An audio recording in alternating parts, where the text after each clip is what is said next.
call this meeting to order for September 4, 2018 City Council meeting. The mayor is not here. He's ill, so he will not be here. So I'll be running the city meeting today. For all of you that are here for the smoking ban will not be heard. Okay, so if you want to leave, that's fine. Just to let everyone know, I have pulled that off. Call the roll. Yes. Councilperson Modesto? Here. Councilperson Clem? Here. Councilperson Williams? Here. Councilperson Cannon? Here. Councilperson Zilli? Here. Councilperson Lynch? Here. Councilperson Oprisco? Here. Let's stand for the Pledge of Allegiance. Councilman Cannon, will you lead us? I pledge allegiance to the flag of the United States of America and to the republic for which it stands, one nation, under God, indivisible, with liberty and justice for all. Pastor, is there a pastor here, Mitch Tabla from the Missionary Church, Baptist Church? I received a text message today that you were going to be here to say a prayer before we started. Minutes, is there a motion to approve the minutes from the August meeting? The minutes is written. Second. All those in favor say aye. Aye. Any nays? The ayes have it. Communication, correspondence, announcements for the mayor. Sitting in for a mayor, I really don't have a lot to say on his behalf at this time. Receptions of Sir, petitions. if I could Yes, interrupt. I'd like to congratulate Mr. Elwood, our city council attorney, for being a grandpa. It's really cool. And it's,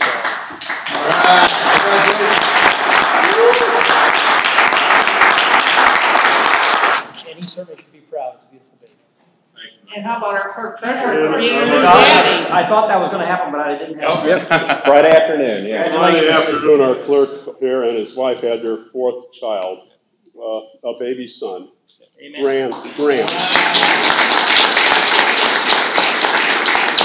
Thank you. Kenny, if you need any help, give me a call, will you? You're going to be a great grandpa. Chris needs more help than Jen does. Hey, Kenny, Mark is a dynamite babysitter. Yeah. Don't let him fool you. He loves those babies. Yes. I'm good at it. Receptions of petitions. Anybody have anything? Clerk treasurer have a report this evening? No, I'll talk a little bit when we get down to the budget. Officials of the city. Chief Williams. Police Chief Williams.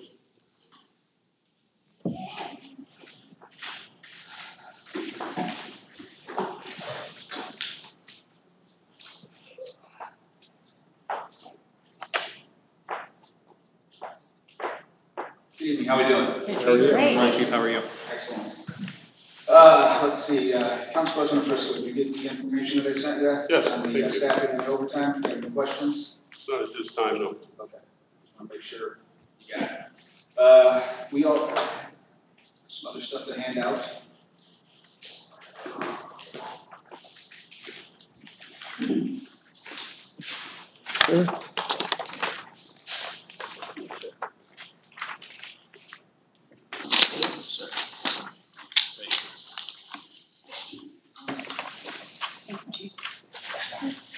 What you have in front of you is the half-year mark for the Class 1 crime stats compared to 2017 to 2018, and gone down in just about every category except one where there's zero, it's still zero. So currently on pace to have another down year in crime statistics. I thought that was important to share.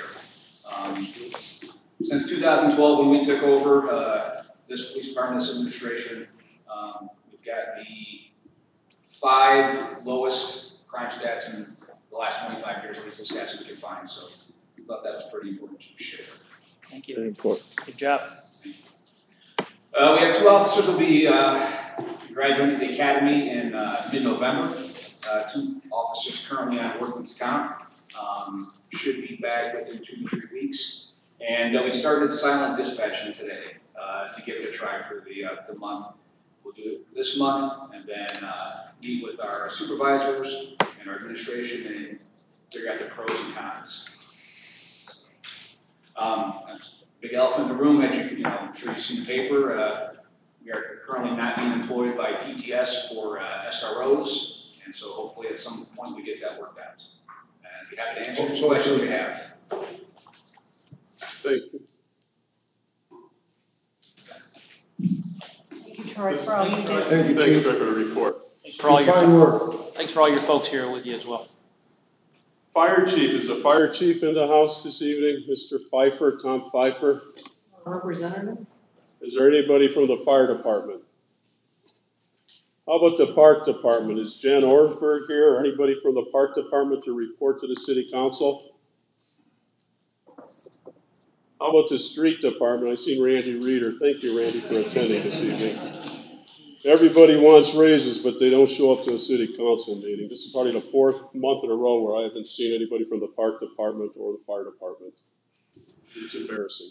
Go ahead. Well, for the past year, you've seen a news article about having no work-related injuries at lost days. So That's you. that's 1 year. So we're going to shoot for another year. We got some. We're going to implement some more safety procedures and policies throughout the department, so we keep on that track. We're wrapping up our 2018 mosquito abatement season, so that's all done. I believe that was a very success. I don't even think I got one complaint about mosquitoes. Not that I got bit once, but still, we did a great job on that. It was well organized. Also, our crack sealing, newly paved roads like 2017 were all completed. 2016 and 2015 roads, all those were crack seals. So we're done with that. That was very successful.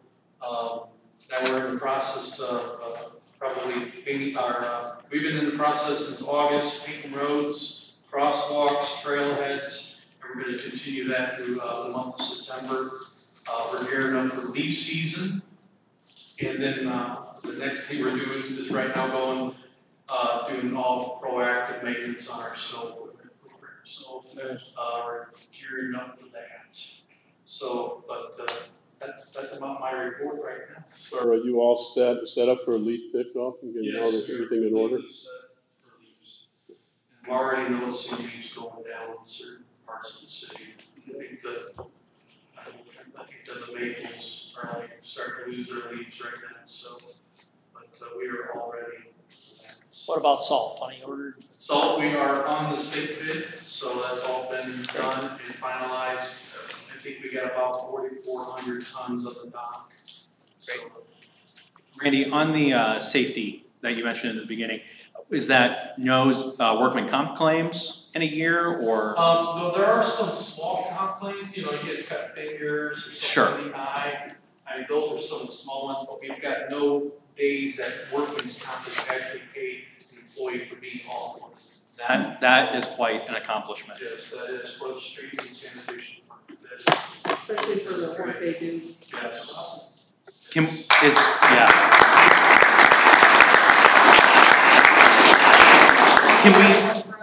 Can we attribute it to the automated garbage pickup? Automation and just being proactive, thinking before, just some of the training programs that Steve Nelson has implemented. So it's just being proactive in everything that we do. So getting the guys to think before they actually complete a task. Good job. Randy, I just want to tell you thank you, and make sure you tell Steve also. This past week I ran into probably 2 or 3 of your guys working, and their remarks is that they love working down there. I think the culture has changed. Steve's done a great job down there, and you have also. It seems like you've got a good group of people down there, men and women, and we totally appreciate it as a city council, and I'm sure the mayor does too. So. And I just want to thank you, Randy, for the work you've done at the compost site. I don't know if you're aware that our compost site is cleaner now than it's ever been, and we're actually shipping out our compost to Valvo. He's taken the bull by the horns with that. Our compost has been screened. It's cleaned up out there, and we're going to see big things at our compost site next year. Our most recent grind of all the limbs, we got about 400 cubic yards at the street department. It's a double grind. It's really good. If any residents are interested in that, they can come. We'll look for free. Has the traffic been steady coming in to pick stuff up? We are almost out of compost, so It's a good problem to have. The compost has been a very good success. A lot of residents have come in and took advantage of that. Wow. Good. Nice. Good job. All right. Excellent job. Thank you. Can I ask William to come up one more time? I have a quick question. Troy, do you have a chance to come up? Scott's got a question. Question about, if you could elaborate, Chief, on the new first aid kits. I saw some information on that the officers are carrying, and talk about the training and that. Yeah, so we purchased at the cost of $137 for 4 tactical trauma kits. They're for the SROs. We have a officer certified in tactical care casualty training that will teach those officers, and so they will be employed elsewhere in the field at this point. And every officer carries a tourniquet on their person. And they've gone through the proper training, or will go through the proper training on the use of all those items? Yes. Oh, very good. I just read about that. I thought you could appreciate elaborating on that. Absolutely. Right. Thank you. Other questions? Are you having any more of the active shooter classes, Troy? Yes, we had 2 of our, I don't remember if I mentioned at the last council meeting or this one. If I didn't, I apologize, but Ted and Assistant Chief Ted Duswak and Rob Maynard, Captain, they graduated from the Northwestern University School of Police Staff Command a couple weeks ago. It was very intensive, one of the leading police leadership trainings in the country. I know I've mentioned it to you before. Ted was the class vice president, and Rob was the class treasurer. And so to get a position in that class is very prestigious, and they both had over a 98% grade in the class. So kudos to them. Nice job. That's fantastic.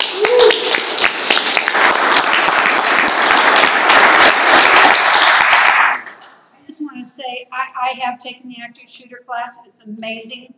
It doesn't mean that you are a teacher in front of students. It means if you're in a group of people, it's an amazing opportunity to learn how to protect yourself and those around you.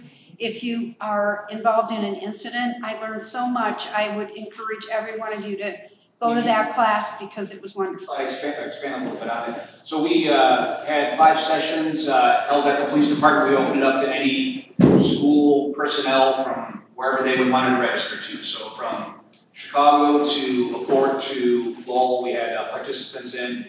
And then we taught the PTS schools on, I believe it was in May, one of their staff training days. And then most recently, Captain Caniano and I went over to Lake Station School for their back to school with their teachers and their staff, and we taught it to them. So yeah, we will be, now that they're back from training, we will be looking to host a few more sessions. Are we going to roll it out to, I mean, Yes, there's a lot of employers, I mean, I know there's been a lot of talk about yeah. schools recently, but like to the general. Yeah, going forward, this will be open to any business. Rob, correct me if I'm wrong, we've had a few businesses contact us already that want us to bring us in and teach this. Yes, I can't remember the exact business name, but I think it's September, I'll be going to one of the local businesses to teach that. Yeah, so, yeah, we'll be marketing it to the general commercial business population. Anything else? Great. Thank Now, you. where will you be holding the school at? Is it going to be at the police department or? Yes. Thank you. Thank you, Charlie, for all you do. Andy.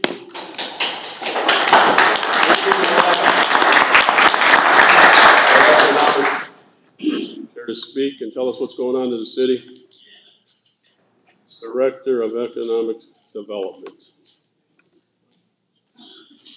So as you can imagine, LeBron, you can see there's been a lot of activity going on. Hopefully after we get the reports through August, next meeting I'm going to bring you some numbers of what we did on permits so far this year, on home starts, etc. The numbers are through the roof. The building and planning departments have been just rocking. And I know Liz is on the planning commission, she sees a lot of those things coming through. We have a couple of retail developments that we're working on right now, in progress. As you know, the promenade is filling up. My last heard the first 200 units, there's been 170 already leased. The retail space is gone. There's a waiting list for people for that retail space. Awesome. Residential, we've got Sterling Creek is under, not construction right now, but the infrastructure in for that. Some of the other subdivisions, some that have been sitting kind of quiet for a while, are finishing up. We're seeing some expansions on others, the hidden waters. We've got a couple more that, again, get ready to come through the Planning Commission to look at. So just an amazing amount of activity from small businesses to larger. We've had a lot of some redevelopment property. We've got a couple of industrial type of businesses looking at some of those properties now. So there's just been a bevy of activity. So it's exciting. It's an exciting time to be in Portage. We're a hot spot right now. Excellent.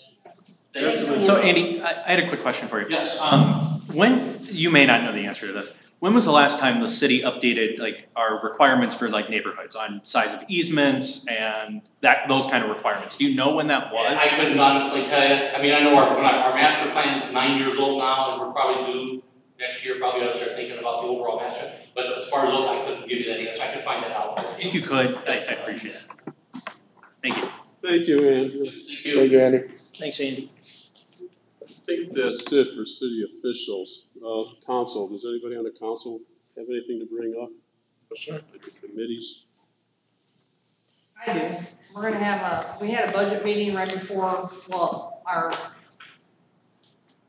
USB meeting at 4 o'clock, 4:15, and we're gonna be holding budget meetings on September 11th at 4 o'clock, and we're gonna ask the department heads to come in, and we wanted the police and, the police and the street to come in. The police will come in at 4, and at 4:45, I would like the street department superintendent to come in to go over their budgets, and then we're gonna hold the other meeting on September 18th, and again, this all start at 4 o'clock.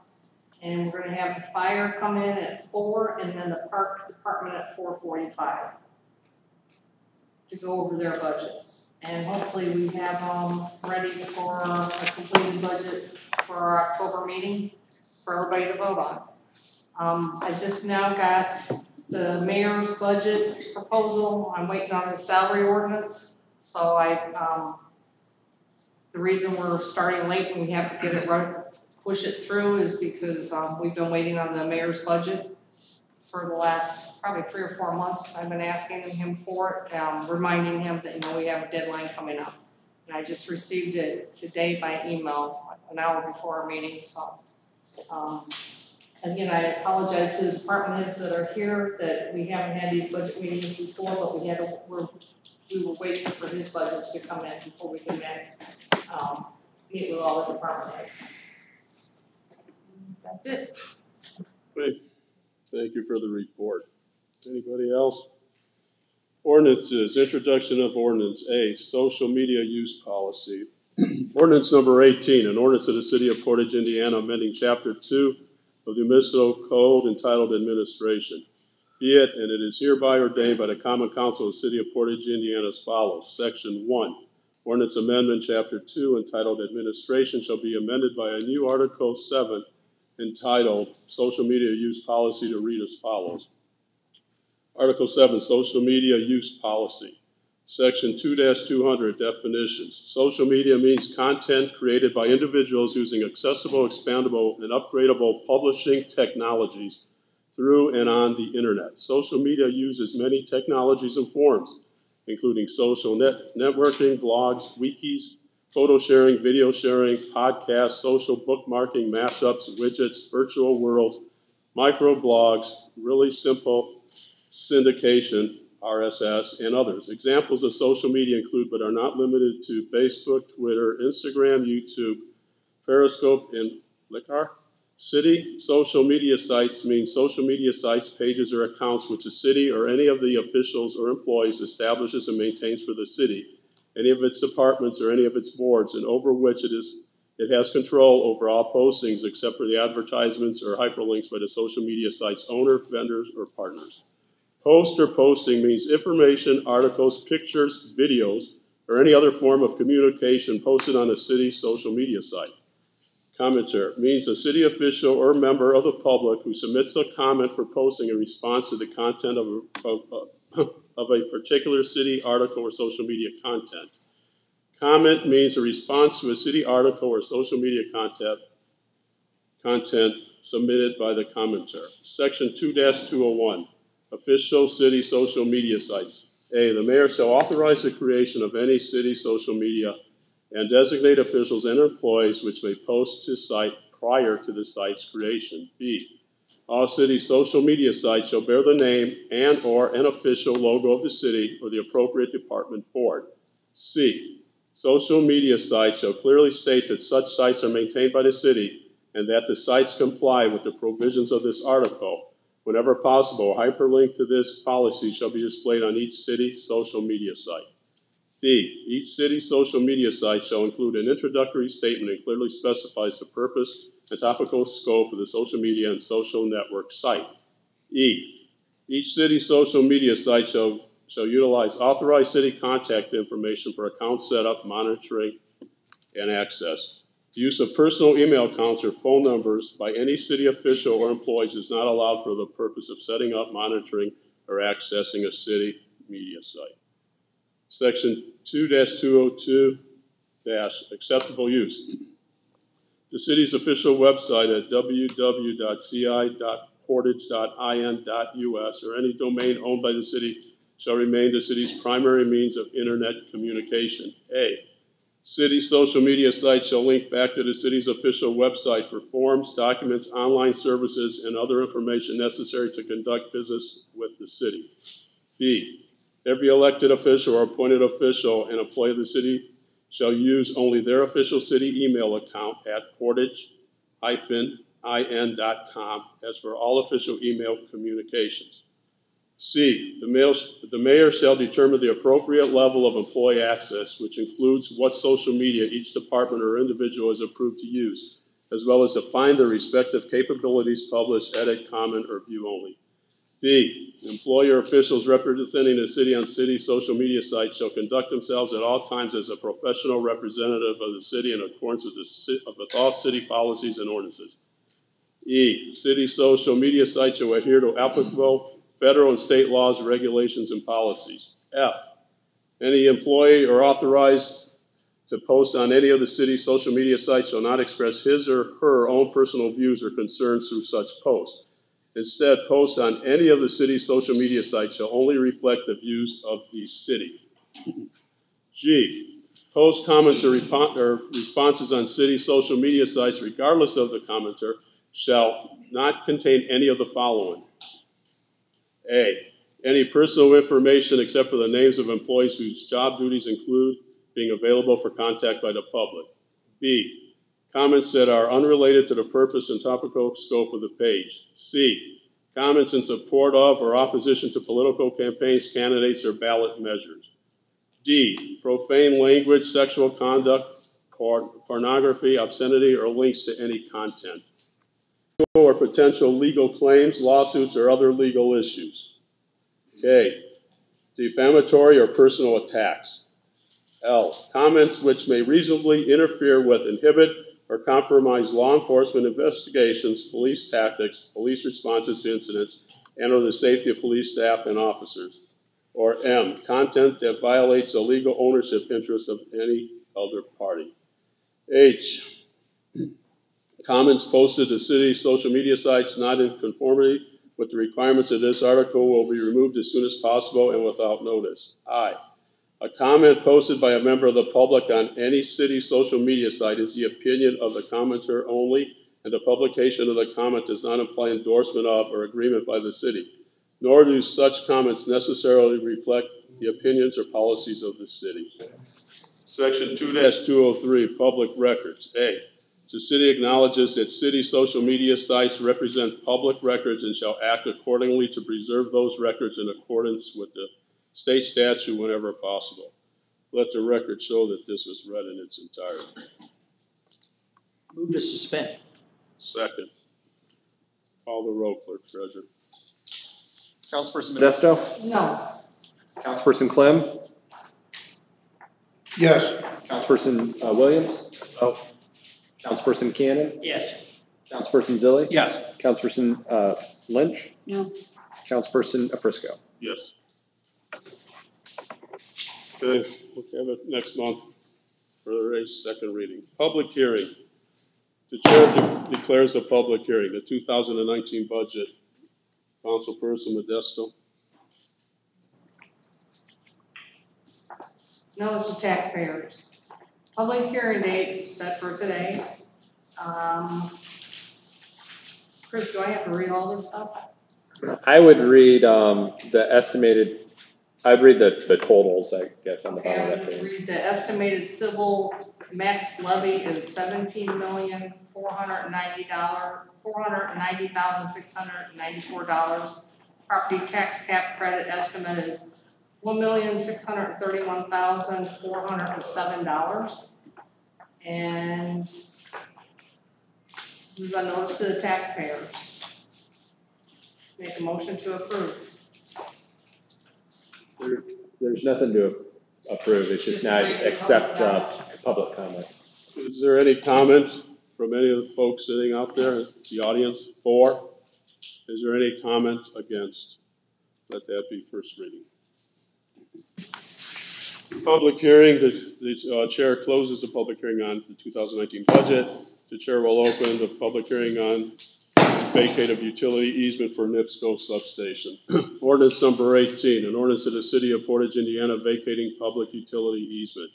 Be it, and it is hereby ordained by the Common Council of the city of Portage, Indiana, as follows. Section 1. The following described public utility easement located in Portage First Edition as recorded in plat file 10-8-4 in the office of the recorder of Porter County, Indiana, and more particularly described below is hereby vacated. The easement marked as 10, easement for public utilities, bounded within the recorded plat of Doherty's First Edition to Garrison subdivision in the city of Portage, Porter County, Indiana, lots 1 to 21, inclusive, plat file 10-8-4, miscellaneous, record 11, page 175, in the officer of the recorder of Porter County, Indiana. Let the record show that this was read in its entirety. Motion to suspend. Second. Call the roll, clerk treasurer. What was the motion? To suspend. Councilperson Clem. Yes. Councilperson Williams. No. Councilperson Cannon. Yes. Councilperson Zilli. Yes. Councilperson Lynch. Yes. Councilperson Prisco. Yes. Councilperson Modesto. Yes. Okay, we'll bring that up next month for a second reading also. So, Well, for the public, is there anybody to speak in favor? Is there anybody in the public sitting that speaks against? I think she wanted to speak in favor. You want to speak? I can explain if there are any questions. Well, yeah, if you're speaking for the public, come on up, miss. Just give me your name and where you live and where you reside. I live in Hobart, but we have a substation at Willow Creek in Mulberry, and due to the demand for electricity, it's a very small substation. We need to expand it, and to do that, we asked that these, just on our 2 lots there, that this 1948 easement that was never utilized be vacated just on our lots, so that we can expand that substation. Okay. And we contacted any other utility that could possibly ever use that area, and we have leases from all of them to be recorded, the county, and we're just waiting for the city approval to vacate just our 2 lots. I do want to say that I'm on the plan commission, and this came before the plan commission, and then we were told from the plan commission attorney that it had to go to the city council for a full vote, and it was unanimous at the plan commission meeting. I can't remember your name, but you were at the plan commission meeting. I was, yes. And she explained it to us, and it was unanimously passed at the plan commission meeting that we approved this vacation.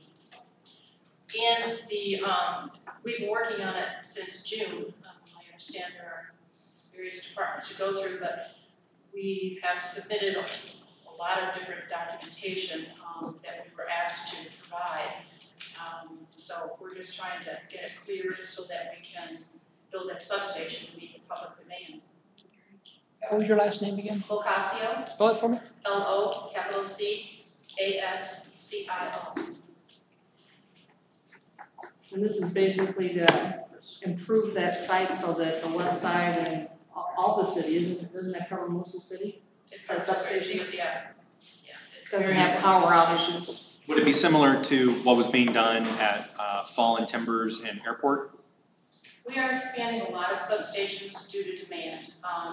There have been outages and faults occurring, and we're identifying them. For the last 2 years, we've been identifying the most impacted areas where we can go in and make those improvements. This is just a minor addition of equipment, but we don't want to take the risk of installing this expensive equipment in an easement. When the easement has never been used, no utility has ever used it. We're not asking for the entire, subdivision easement to be released. We're just asking for the removal of that the easement on our 2 lots so that we can continue to provide. Pat, we're nice. It's nice to see someone from NIPSCO at one of our meetings. We'd like to invite you back again so we can ask other questions, things about.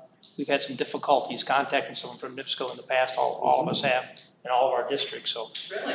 Oh yes, ma'am. And we're not going to get into that, but we'd like to invite you back. I only work in the land and survey department. Well, some of this. I also yeah. Well, our residents have tough times with NIPSCO as well as the city does. That's all I'm going to say about it. But we'd like to have you back to ask you some questions or about. in touch with the person that. We're all pretty frustrated with NIPSCO. So then when at least I am, and then when you come and ask for, I'm with you and I'm for you, but we'd like to have the same response that quick. So this is something the other they way. are trying to do. I understand. Yeah, right. I understand. Trying to make improvements. I understand, but in reverse, we'd like to have the same quickness. We try to get a hold of someone from NIPSCO on projects and things. We had one last year, for example, was held up for 6 months waiting for NIPSCO to put a gas line in Mr. Williams' district, and no response, no one comes out. So I'm just going to leave it at that. But yeah, it is bad for our residents. It's really bad. Sorry, guys. I didn't mean to. Are you familiar with Rick Kolinsky? No, but It's in my book. Yeah, I've talked to him. Yep. We'll get with somebody else on that, but we're glad to see someone from NIPSCO here. But I've tried for years, Pat, and I've even asked the mayor and his council to have a person come up here from your company or a couple people and to talk to us about what your plan is, long-term plan, and spending money to make sure that our people in Portage have the proper electric to their homes, to their businesses, because it becomes an issue. I want to know what your plan is for the city of Portage. And that's what Councilman Cannon asked, and Councilman Williams, and the rest of us. Who the contact person is or who we need to get a hold of, but we'd like to have you speak, not you, but your company, NIPSCO, NiSource, come and speak for. I've been working, like I said, for almost 3 years now at replacing electric, the bad electric, and expanding the substations and things like that. And I'm not the only one. I mean, we have a very, very small staff of like 5 people working on, implementing the engineering plans for improvements. It'd be nice to know, as I had my problem that I was working through in my district, I did collect some names. My wife actually went to NiSource headquarters in Maryville to help me out to secure some names. It'd be nice to know who the schedulers are. Like the gas scheduler, the electric scheduler, who their supervisors are. I think as we get into projects and we run into a problem, I think, correct me if I'm wrong, what I learned is that the scheduler plays an important role in seeing that project to fruition. So if we could get some contact names as well, that would be helpful to all of us. And I know that changes. That sometimes is a moving target. You're a big organization. People get promoted. But we need that type of information. We need to know who to go to when we see that a project is not moving in a timely fashion. So if it's the scheduler, it's the supervisor. I do have a list of names. I don't have them with me tonight.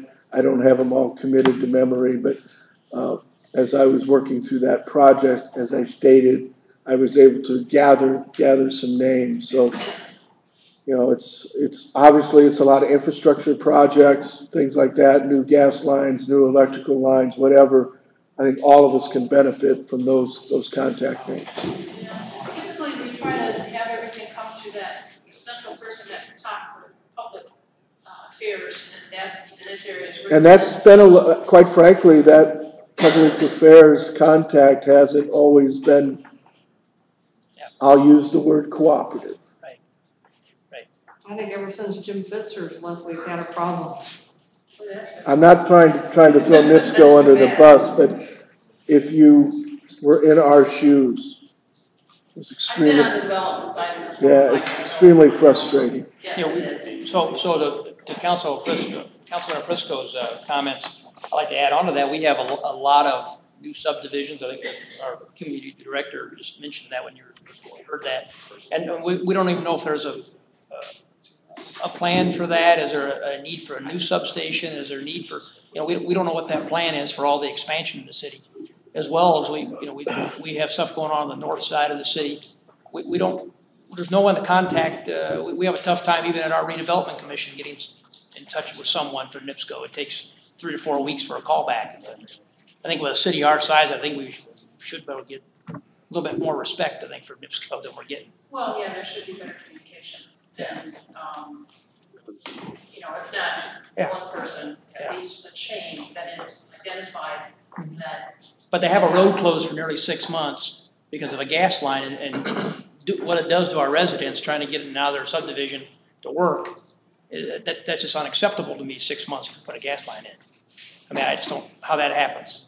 So that's just my public commentary on that. So I know it's not your fault, ma'am, but someone needs to be here to as council After the meeting, president. I'll give you my email, and if you could share some of those contacts, I'll make sure they get out to the council. Excuse me, as Council President Frisco said, we need to have someone here. We invited people, and they don't come. They won't come and give us their plan or answer our questions, or in this case, get beat up like you are. It would be nice, Pat. It would be nice if they would come and if they could speak to the mayor ahead of time, or myself, or a couple of councilmen, and you can come and speak to us for like an hour. It takes an hour. It would be nice if you would have a map of the city of Portage where all your stuff is located, your stations. Give us the years that they were built, how long they've been in service. I mean, that's the kind of stuff we're looking at. We're looking at what kind of investment you're going to put back into the city of Portage. And I'll say this, it looks like it's going to rain out there. If we lost power in some of these places, you better get out of here as soon as you can. We would also like to know the tree trimming process. And well, there you have it. Aren't you glad you showed up tonight, kiddo? I've been trying to get a tree on my lines for 6 months. And I work. And It's a big add on, I mean, we had this problem with the utility server USB as well, where it cost us, I mean, a lot of money. If I recall one of the projects, it was $190,000 in delay costs because we were waiting on NIPSCO to complete their project that we didn't know was going to happen. They just came in and did it. So it becomes a cost issue for us as well that we don't have $190,000 to add on to projects. So just to add that on top. Well, in their defense, I mean, they never know when an outage is going to occur. No, I mean like a gas line, replacing every gas line in a neighborhood. We didn't know that was going to happen. You didn't get notifications? No. They came in and started doing it. In the middle of one of our projects. In the middle of one of our drainage projects. And it delayed our project 6 months and cost us $190,000. It still's not right. They didn't come in and replace grass they were supposed to, and fix, curbing, it's just, we're still That's waiting. why we'd like to know a representative, someone we could talk to and Yeah. let us go to try to iron out some of these situations when they occur. Our residents are suffering out there, and NIPSCO, they sure want their payment for their electricity and gas, but boy, getting something done is, getting something done is tough. Are there any others? Anyone else have anything to say? If not, thank you for your time for being here. We'll see you next month, okay? For the October meeting. Thank you. Thank you, Pat. Okay, introduction of resolution. Power source transportation, real property tax abatement. Statement of benefits, real estate improvements. State Form 51767. Taxpayer information, section 1. True Power Properties, LLC. Address of taxpayer, 2023 North Lafayette Court, Griffith, Indiana. Zip code of 46319. Name of contact person, Josh Sickinger, corporate controller. Telephone number 219-972-8789. Email address josh@powersourcetrans.com. Section 2, location and description of proposed project, name of designating body, City of Portage Common Council, location of property, 6480 Ameriplex Drive, Portage, Indiana, 46368, County Porter. DLGF taxing district number 64016, description of real property improvements, redevelopment, or rehabilitation. Building of an approximately 8,400 square feet office. Building on currently undeveloped land in Ameriplex Complex, Lot 21. Estimated start date 11/1 of this year. Estimated completion date May 1st of 2019. Estimate of employees and salaries as a result of proposed projects, current number 25. Salaries $1,500,033. Number retained 25. Salaries the same. Number additional 0. Salaries for the number additional 0. Section 4, estimated total cost and value of proposed project, plus estimated values of proposed project, $1.3 million. Net estimated values upon completion of projects, $1.3 million. I hereby certify the representations and statements of these. I can't read the gentleman's, I can't read the writing. It doesn't have a. That's Barbara Bakos. Who? Barbara Bakos. Barbara Bakos, president. Date signed 8/23-8. Right? Yes. Andy? Yeah. Is she here today, or is anybody? Here. I am here. Okay. Wait before we have her speak. Would you mind stepping up to the podium before we move forward? Huh? Mr. Milletta, if you want to go ahead and speak and introduce them to us, and we'll need your names and addresses, but go ahead. This is Barb is the owner, Josh is the operations corporate controller for PowerSource, our company. I can give you a brief summary. Located in Griffith, looking to move to Ameriplex. It's a small lot. Honestly, Holly's had a hard time moving these small lots because you can't put a very large building. As you can see, it's about an 8,000 square foot building on there. They're going to be, all their employees or operation will transfer over to Portage, their growing company. Obviously, Bart can tell you a lot more about their company. What they're looking for, so their ask is for an abatement on the building, the construction of the building. Certainly the economic benefits of that, while they're not hiring new people at this time, they got about 110 owner-operators along with the 25 current employees, which hopefully some of them will move out here, but it's, the activity, what they'll spend their money within Portage here. Again, we've got a lot that's been sitting there with little action on it for a long time. It's about a 3-acre lot. It'll be nice to have a nice new building on it. So that's what they're here for today. Ask for your consideration on that, and certainly I know Bart and Josh are here to answer any questions you may have about their company. You want to say anything? Go ahead. Take the podium. What's your name? My name's Josh Seginger. Okay, you're the gentleman that signed. Okay. Our business is 25 years old. My husband started it in Lansing, Griffith, Indiana. Passed away. I took it over 3.5 years ago, and it's flourishing. And we expect it to keep flourishing. I'm a Porter County gal. I can't really hear you that well. Can you speak into the microphone? Thank you. I'm a County person, and I would really like to get back into Porter County. I'm about to raise those 6th generation, so I won't get into cheaper converses. And we think Ameriplex is a perfect place for our owner-operators to get right off on 94. Currently, we're on River Road, right there in the industrial park in Griffith. I've been looking at this lot for probably a year. I've met with Holiday Properties, came to the conclusion that we're going to pull the trigger and we're going to do it so we can keep growing. I don't know what else you want to say. What type of building do you plan on putting up? It's an office building. What kind of materials? It's going to be stone. Goff is going to do it. Who? Goff. Buzz Goff, Goff and Goff. We've already contracted him, so he's going to go ahead and do it for us. Is he a union contractor? Goff is a union contractor, correct? Yes. I think he is, yes. Yes, he is. They are. We've got 2 union buildings next to us, so We've had issues with that company, with Holiday. I've worked well with them over the years, but we have had issues with some of the projects that they've taken on in Portage. When I've sat in with the building trades, that didn't come the way it was supposed to be. Actually, we're using he's our architect, and he's right now finalizing our floor plan and our site plan. You know, what sort of bothers a lot of us, or some of the thoughts, is you're going to bring over 25 people. What's your goal as far as growing, staffing? What's your business plan look like over the next 3 or 4 years? The biggest driver of our business is our owner operators. There's plenty of freight out there. The economy's doing great, but anybody in the trucking industry will tell you the biggest constraint right now is their owner operators having the capacity to haul that freight.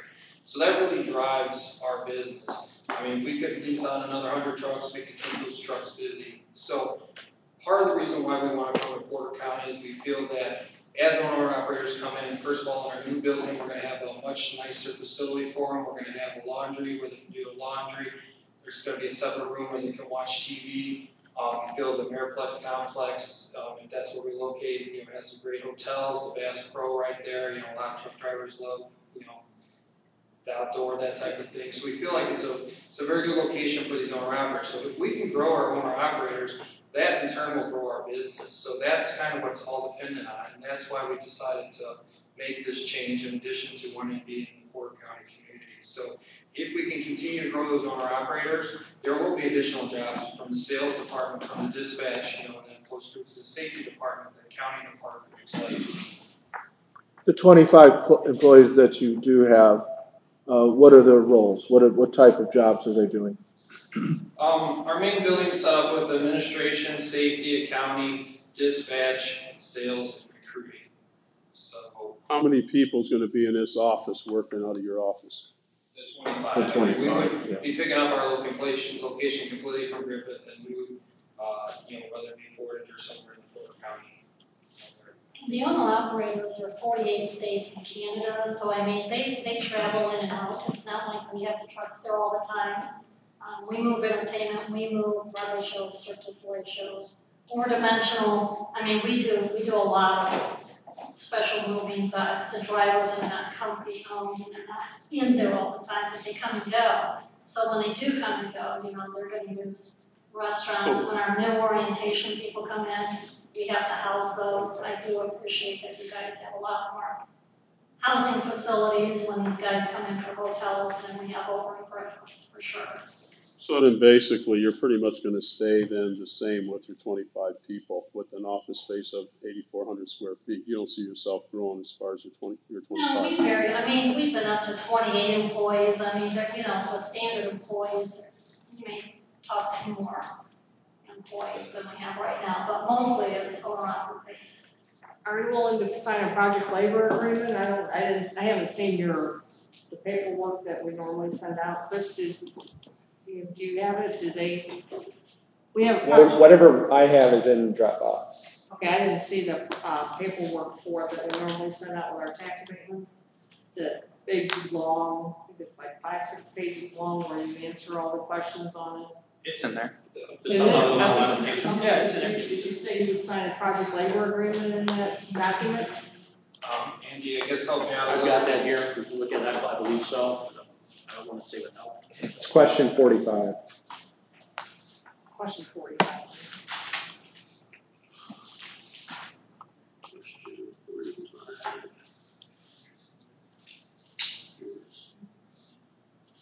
We put down not necessary. And what we're asking for is whether or not you're gonna basically hire a union contractors to build the building and do the improvements on the property, and that's. But at this time, I mean, again, if we go through with this project, I mean, we're at the very early stages of it, but we're dealing with golf, which is our understanding that he's a union contractor, so I mean, yes, we would have. I mean, we don't have any final costs from him, you know, because we're still early in the process, so, you know, we gotta get the final costs together and all that, but assuming that's the general contractor. If not, I mean, depending on what the council's, you know, interest is, we could definitely take that into consideration if we weren't to go with golf with another general, that, you know, if it's a big deal, you know, if that's a deal breaker, we would definitely want to make sure we consider that as, you know, The other thing is if, when you go to hire new employees, we would like you to give Portage residents a priority. And then Porter County, and then whoever you want. But we would really like to see you hire our residents. Well, one thing I'd like to point out actually, with understanding that this has been announced at our company, and so they know that we're going to Porter County. They do know that we're interested in this Miraplex lot at this time, but nothing's been said. But we actually just had an employee this weekend from Illinois, and she purchased a house in Portage knowing that the company was going to be, whether it's an Miraplex or, you know, if it would go to Valpo or something, which we were hoping the Miraplex complex. I mean, she moved, you've already gained one resident in your community because the anticipation of us building our, you know, headquarters here. Well, I know you're gonna probably lose some because of attrition or because of them quitting. We're not losing any. Well, that's, Our well, employees when have been you do, if long you build here in Portage, that's one of our we can't really stipulate it, but it's one of our. I mean, we'd be more than happy to advertise. I mean, you know.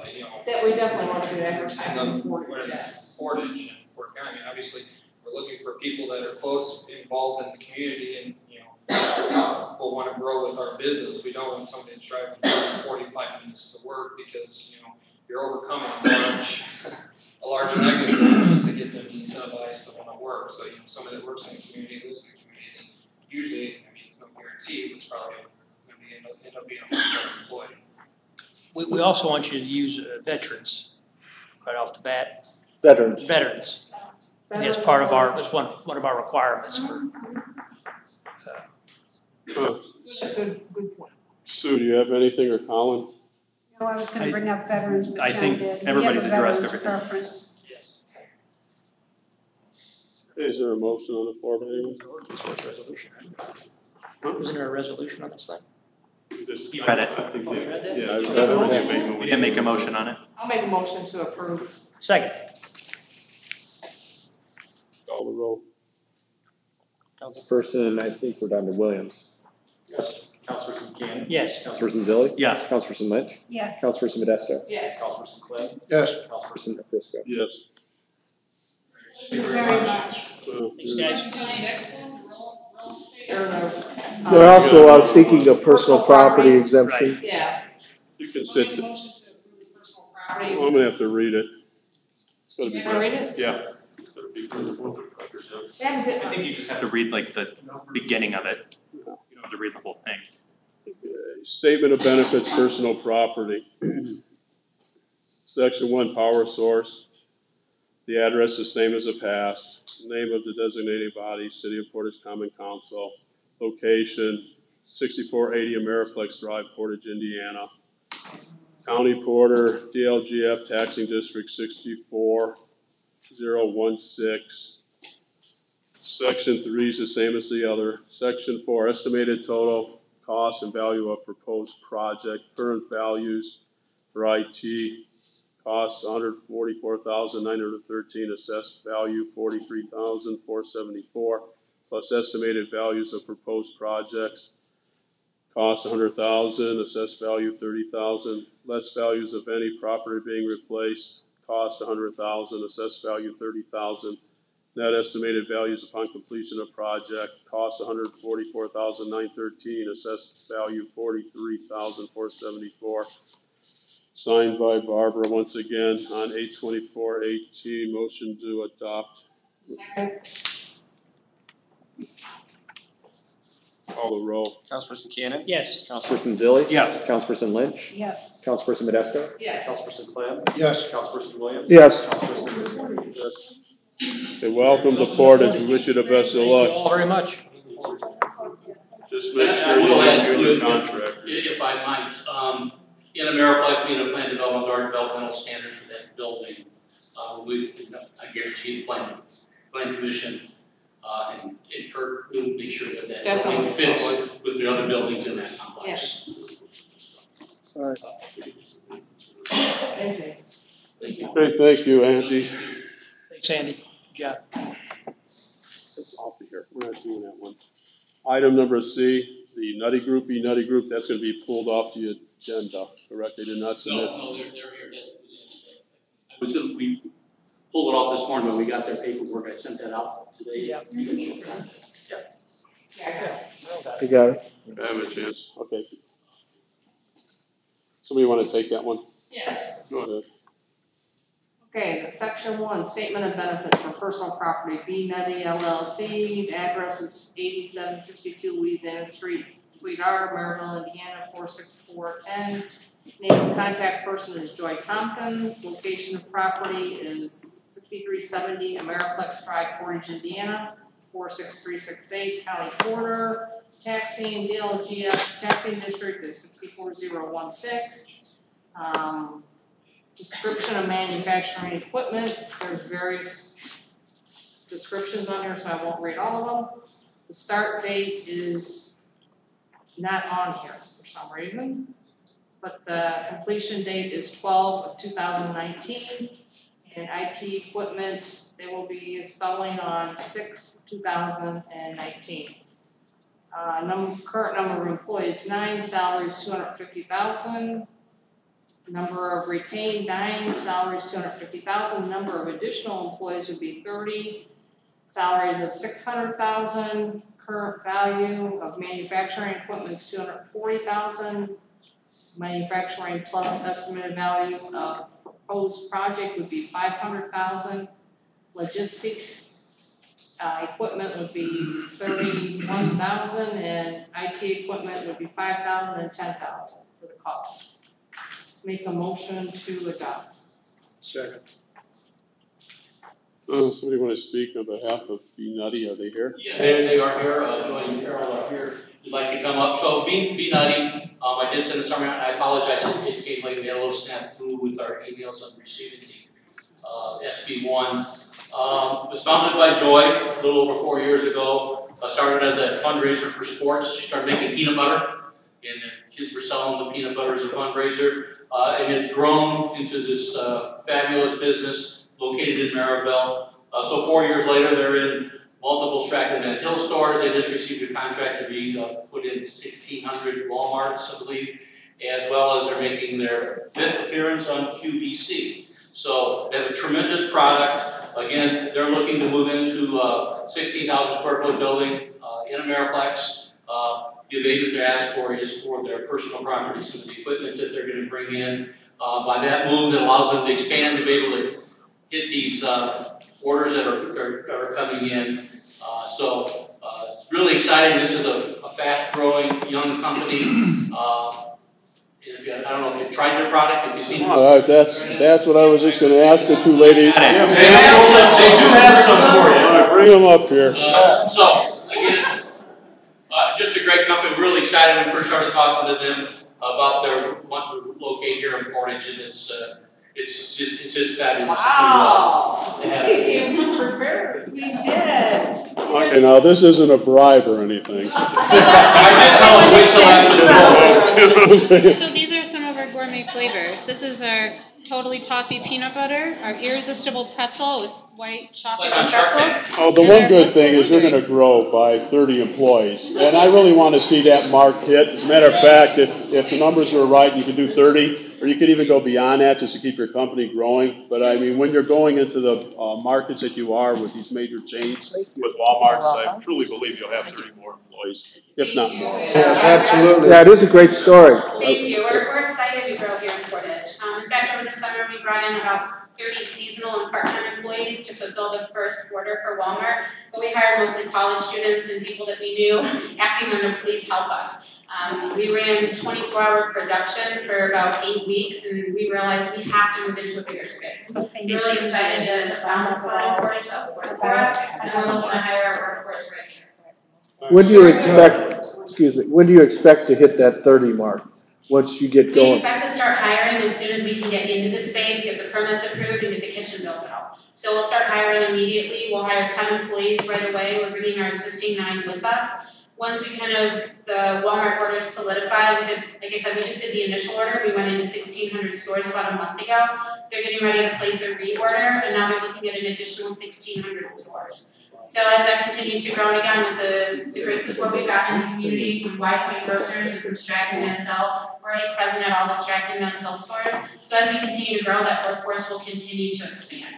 We're committed to investing back into our workforce. We offer on-the-job training, we pay for certifications, we offer continuing education. So we're really excited to find some folks here in the Portage area that want to grow with us. Now, are you going to be running multiple shifts? Right, we'll start with the additional space. We'll only have to run a day shift right now. So we currently have 2 production lines that run at one time. With the additional space that we found in the Ameriplex Plaza, we'll be able to run 4 lines at the same time. So that will eliminate the need for a night shift, which we're really excited about. Well, I live fairly close, and I'm sure when the wind's blowing from the north, I live about a half a mile south, I'm sure I'll be smelling peanut butter. It smells like peanut butter all around our facility, so that's a good thing. All right, let's call for the roll call. I got a question. Go ahead. Is the facility you're renting, is it expandable? Can you get more space if you need it? Because I'd hate to have you move into there and then have to move out because you grow too big. Absolutely. So that was one of the discussions that we had with Holiday Properties. We took on more space than we needed. We really only need about 10,000 square feet to expand into. We took on 16,000, leaving a little bit of room for growth. And you know, we have our eye on if any additional space opens up there. We love the Portage area. We looked at Valparaiso, we looked at Michigan City, the buildings that are being put up there, but Joy and I both sit on the board for the soccer club that built the complex out on Samuelson Road. Mm-hmm. We plan on spending a lot of time at the soccer complex, and we love the idea of working right down the road from it. And we will find them space, believe me. Okay.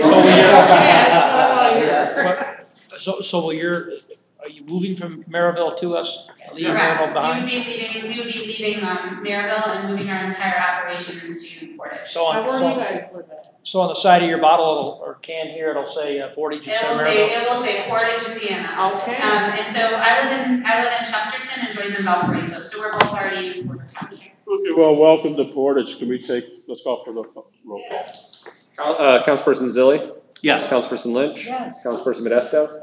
Yes. Councilperson Clem? Yes. Councilperson Williams? Yes. Councilperson Keenan? Yes. Councilperson Briscoe? Yes, I think I'll have a peanut butter and jelly sandwich. Thank you so much.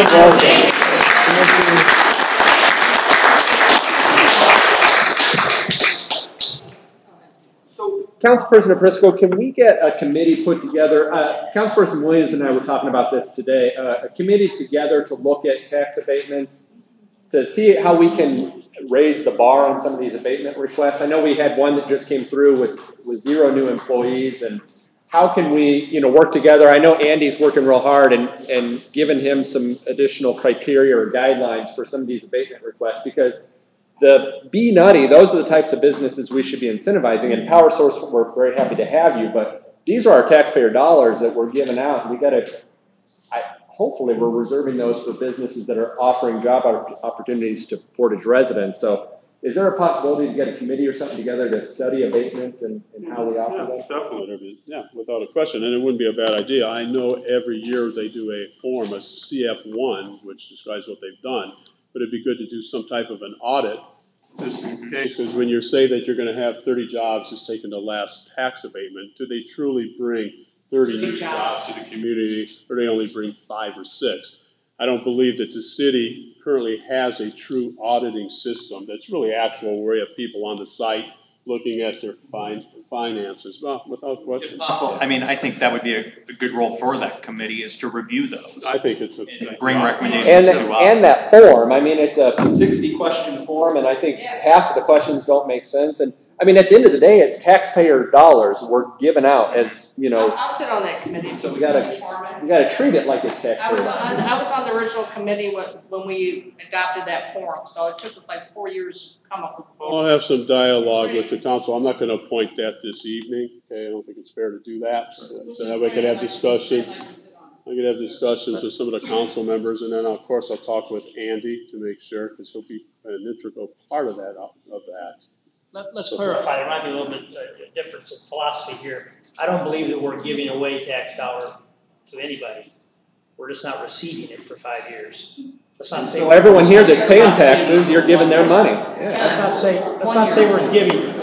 These guys have to pay for police and fire and everything else, so you're making them pick up the tab for the new folks coming in. Absolutely, it's taxpayer dollars. That's the difference in philosophy. Okay, let's move on. Introduction of one comment. Go ahead, one comment. Thank you for bringing that up, because I think the whole idea here is mainly to validate that these abatements, that the entities that we're giving abatements to are living up to the reason we gave the abatement.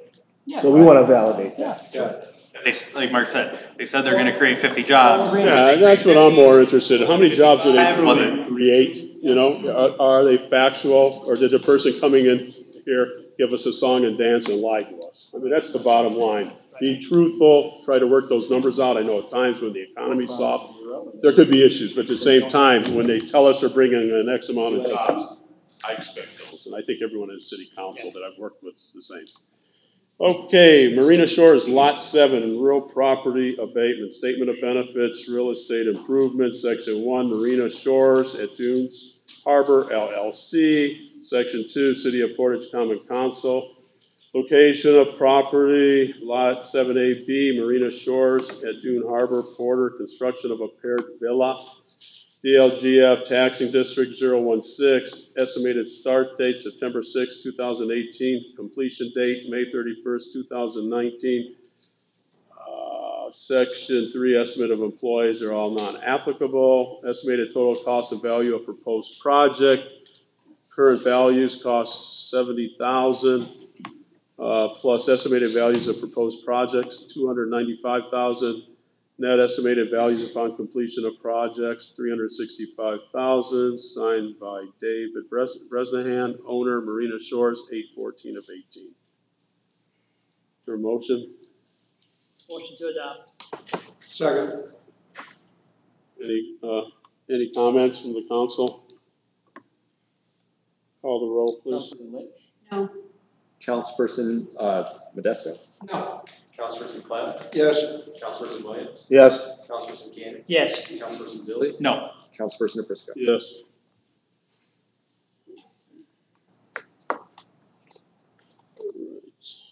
All right. Give me 1 second, I'm not as quick as I used. Okay, Marina Shores, Lot 78, real property tax abatement.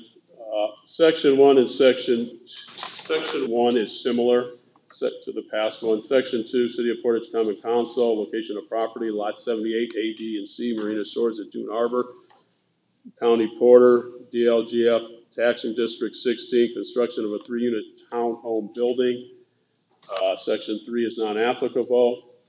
Real estate improvements, current values $150,000, plus estimated values of proposed projects $550,000. Net estimated values upon completion of projects $700,000. Is there a motion? Motion to adopt. Second. Call the roll. Councilperson Modesto? No. Councilperson Clem? Yes. Councilperson Williams? Yes. Councilperson Cannon? Yes. Councilperson Zilli? No. Councilperson Lynch? No. Councilperson Aprisco? Yes. Alrighty, there's also one here for lot 76, okay? I don't know if anyone seen that in there. What, they just added? So it's one that was actually on your agenda way back in December with a couple others, and then it got pulled because I think Dave wasn't able to attend that meeting, and then the other two got added back, and this one just never made it back on. And they're getting ready to close, and that's how it was discovered that this one was never approved.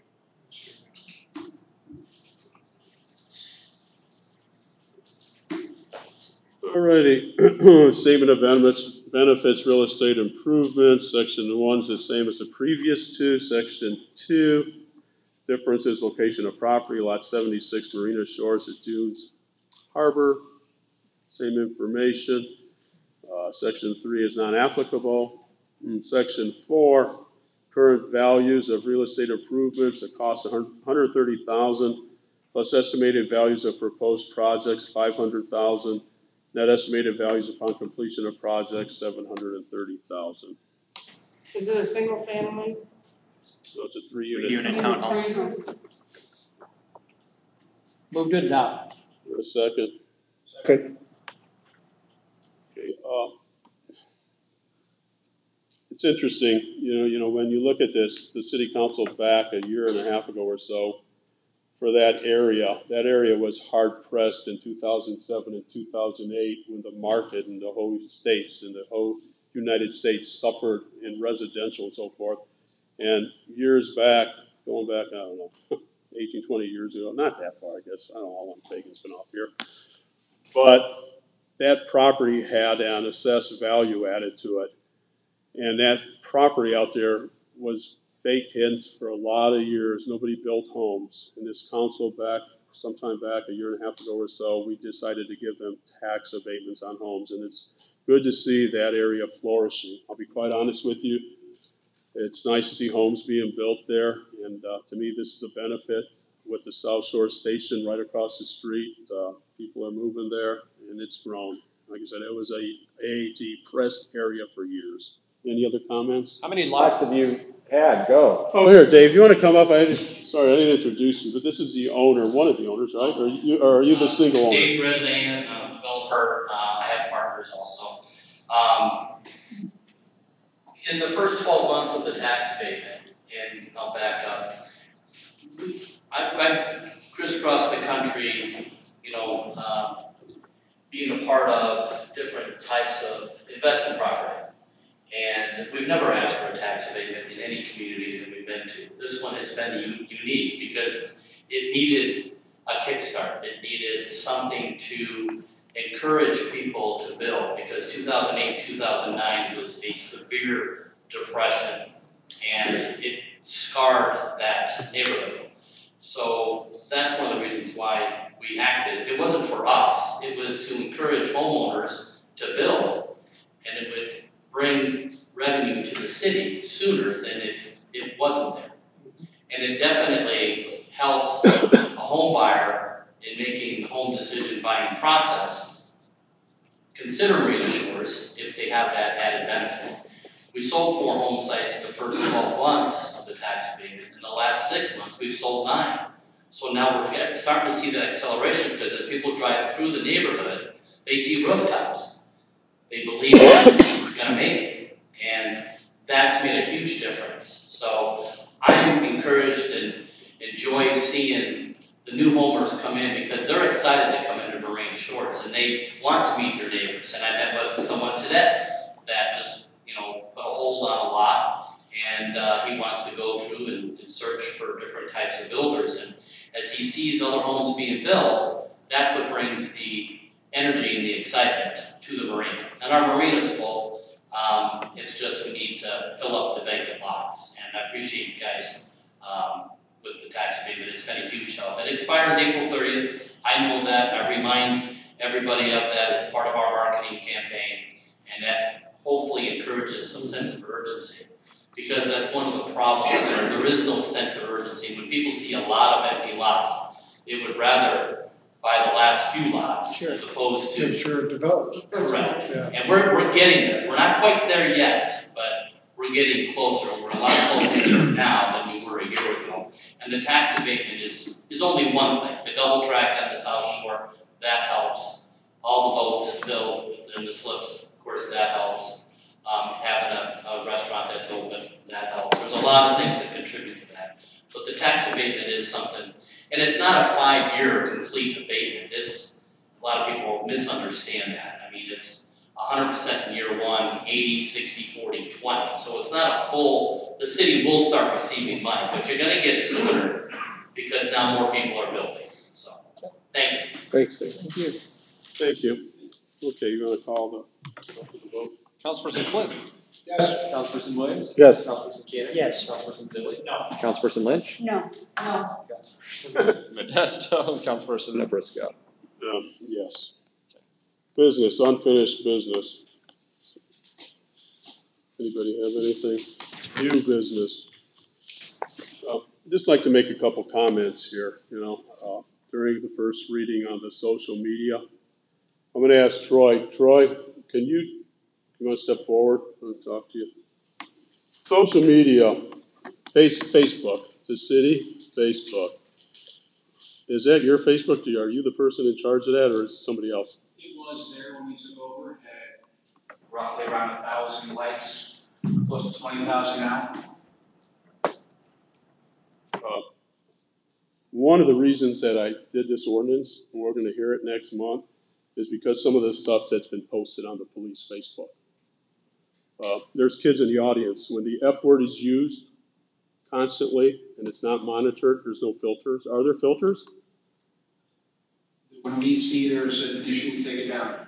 Okay, well, there's a few issues. There's more than a few issues. Can you look at that or have somebody look at that so it's done where we're not harming people? Or do you don't think there's been any harm to people? I didn't say that. No, I'm asking you the question. Do you think that there's been any harm to any individuals by posting on a city taxpayer Facebook? We are trying to be transparent, and we've been this way since 2012, and I do see the Allen's family in the audience, and I did put a post out there that, is in question of the decision that, we had a disagreement, and it apparently generated some commentary not favorable to her or her family, and for that, I apologize. But that was never our intent. And if anybody up there thinks that was our intent, I would like to know that. Well, obviously it was the intent because it was posted on a Facebook and was left on there for a number of days. That's not true. It wasn't true? That's not true. I don't know. Since the last several weeks, there's been postings and so forth. There's been postings about people, their appearance, okay? There's been postings that people have shared that have showed people's homes on there. Personal phone numbers. We don't agree with that. Huh? We didn't agree with that. You don't agree with that? Yeah, we don't agree with that. Okay, well, I have screenshots over 100. I'm just going to say, and this is something I want to read to you. The past several weeks, taxpayer city-owned Facebook posts by the Portage PD under the direction and guidance of Chief Williams has been misused, the way I feel, as a city councilman for 28 years going on, okay? This is not his personal Facebook, and he has manipulated this taxpayer Facebook as if it is his personal Facebook. These posts by our police chief have created a negative, immature, unprofessional message that possibly may have caused harm and injury to innocent people in our city. The negative post on a taxpayer Facebook is beyond comprehension. The message being sent to Portage residents is that his comments are those of the city. As our top law enforcement person of the city, his actions should be condemned. Hopefully we can learn from these errors, these mistakes, and show respect in a professional manner as city officials and act as positive leaders of our city that I've known for 40 years here. Thank you. We'll review our policies. I think you need to. I think it's... But I want to know if that same logic is applied to some of the behavior I've seen on the council or from you as the council president. When I've asked you questions about putting police on overtime over at the clerk's treasurer office, and you're telling me that they were there to collect checks, when I find out that John Cove, a past employee, is walking on the street, and your officers don't know that, and they can have people walk up to say, well, whatever.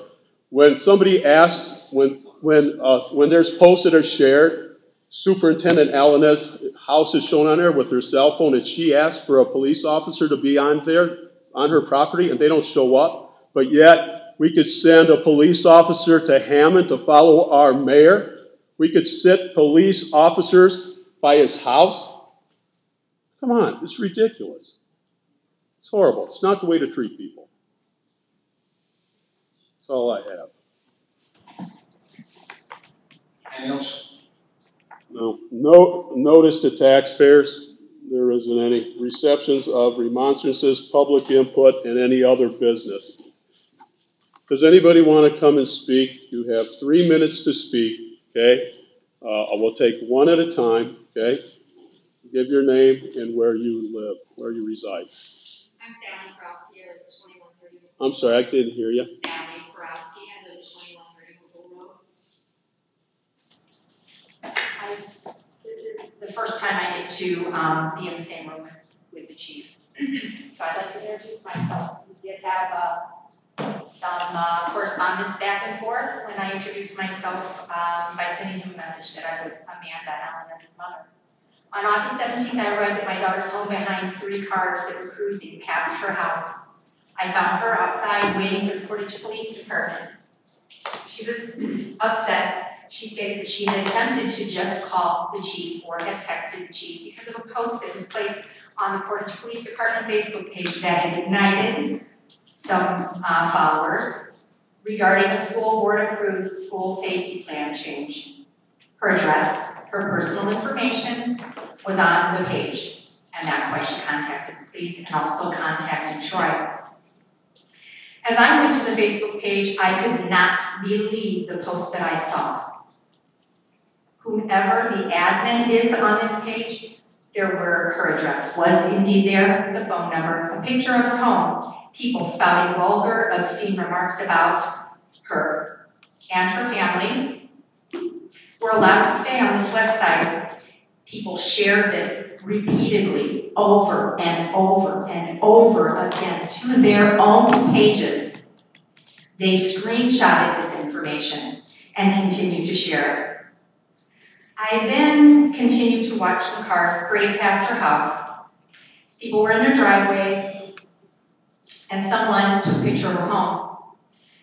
The police came and said that they would take a CAD report. I'm not sure what that is, if it would even capture the reality of what was happening at that moment.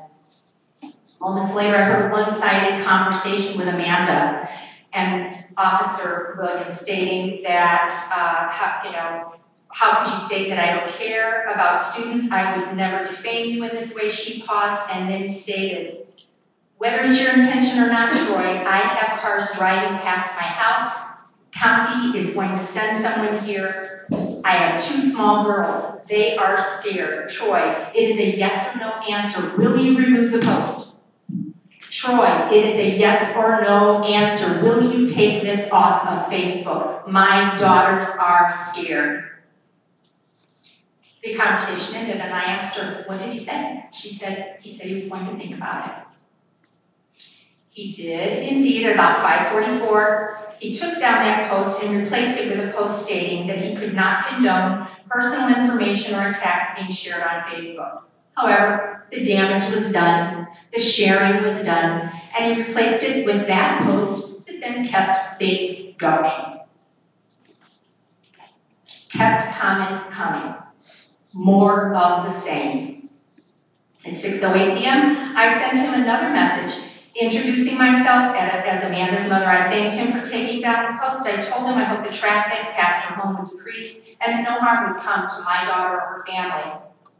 He stated, just as he stated here, that was not my intent.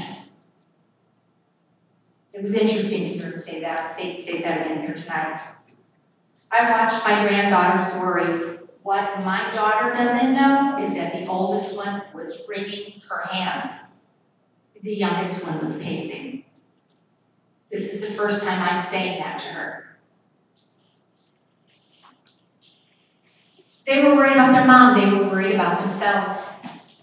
They knew that a county officer was going to be in their driveway. Why would a county officer need to spend the money in their driveway? These are innocent children.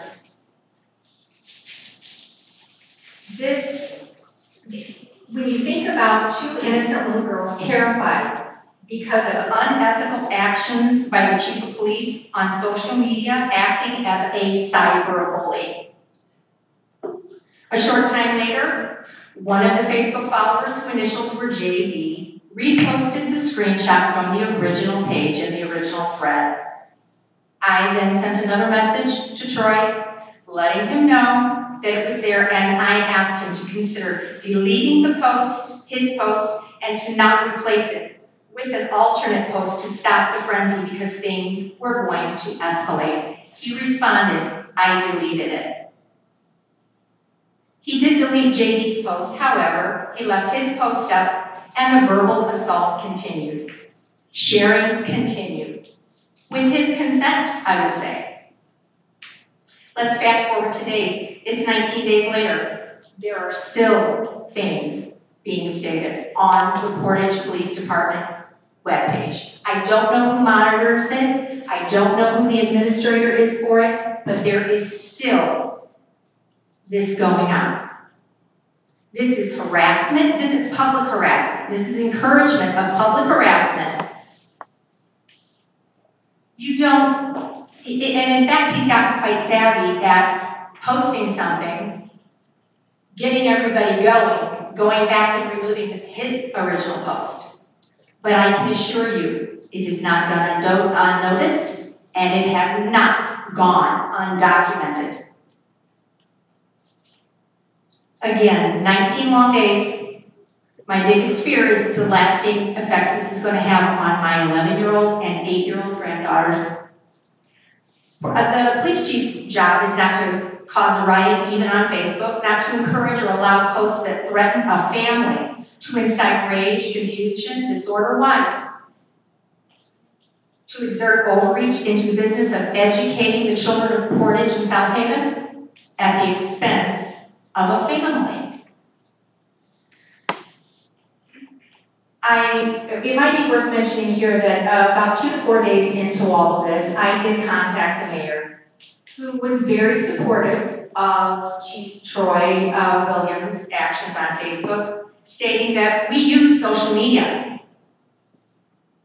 He didn't mind that the posts were there, that it was shared. He seemed more fixated on making a statement that she's listening to people who are out for my demise. And it was at that time I knew I couldn't move him to understand the gravity of what any of this was. So that's why I'm going to request that the city council do what he would not do. Well, we're working on it. And I appreciate that. We appreciate you speaking in front of us, and you really spoke from your heart. I did. It's frustrating being a mother, being a grandmother.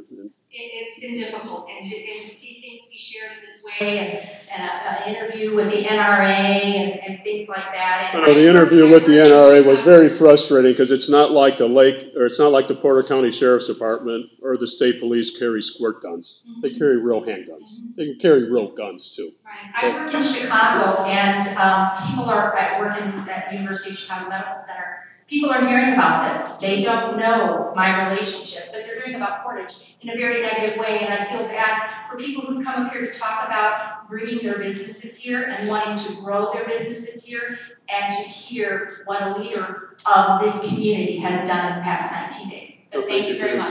Thank you.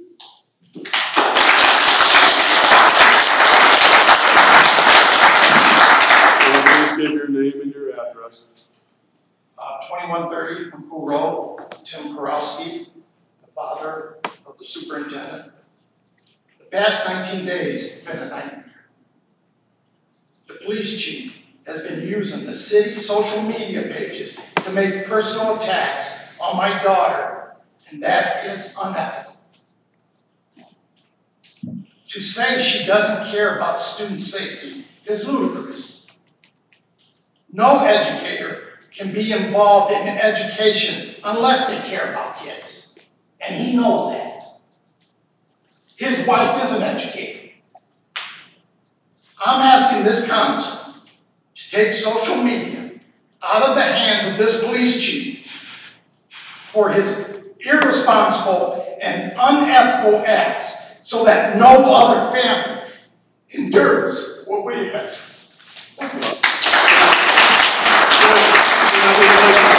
I'd like to make a comment. It's not up to the city council. We're the budgetary group and so forth for ordinance. It's the mayor. The mayor would have to take action on that. That's why, in what I read tonight, the mayor is in charge of it.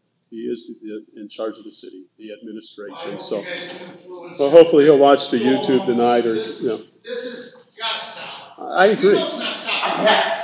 I'm a big boy. I'll tell you what, I'm a big boy, and my wife took some shots. My business took some shots. I've got it all. I've got hundreds of screenshots, and I'll tell you what, it's irritating, but I bit my tongue. I could care less what people put on their personal Facebook about me. I'm 62 years old.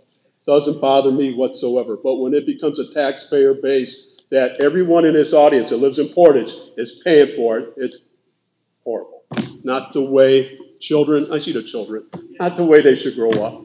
It's not the way we should grow up. I mean, family times this, as you can see, we're family strong. We're not going anywhere. Thank you, and I appreciate being important.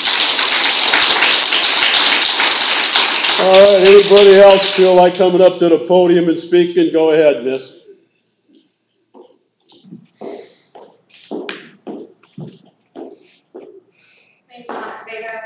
at 741 Pinto Lane. Can you say that louder? I'm sorry, my ears, go ahead. What's your name, miss?